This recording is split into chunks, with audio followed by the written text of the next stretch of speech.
Okay, now let's go ahead and test the pH of each of these drinks. Now the pH is done where we use actually pH test drops.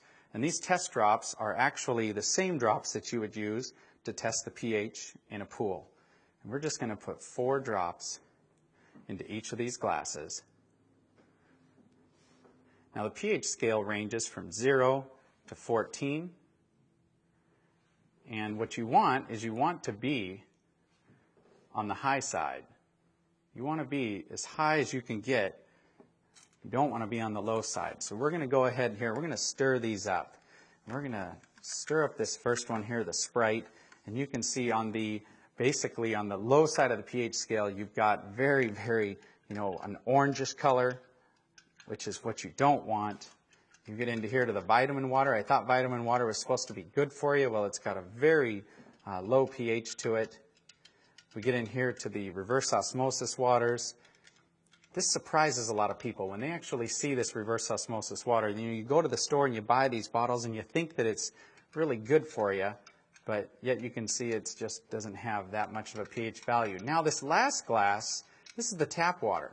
Now this tap water here is it's blue. And some people get excited about that because actually the pH value of this compared to all these other drinks is much better.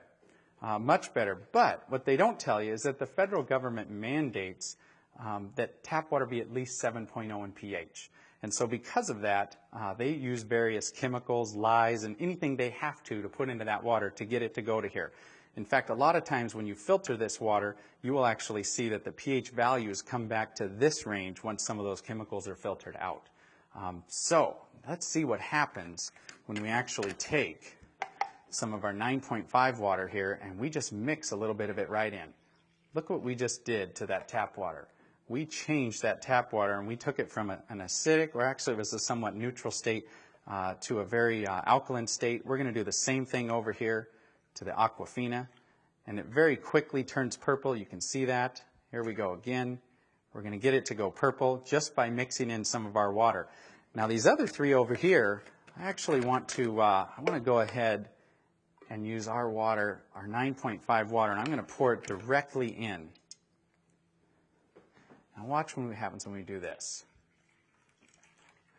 Isn't that amazing? We're not getting any color change at all. In fact, if I go over here, we're not going to get any color change in either of these drinks. They are so acidic that it's actually going to take anywhere from 25, 30 cups of our water, of 9.5 pH water, when we mix it into these other waters, or these other drinks, to actually get it to go neutral. In fact, I'm going to show you that because this is so potent. I mean, look at this soda here.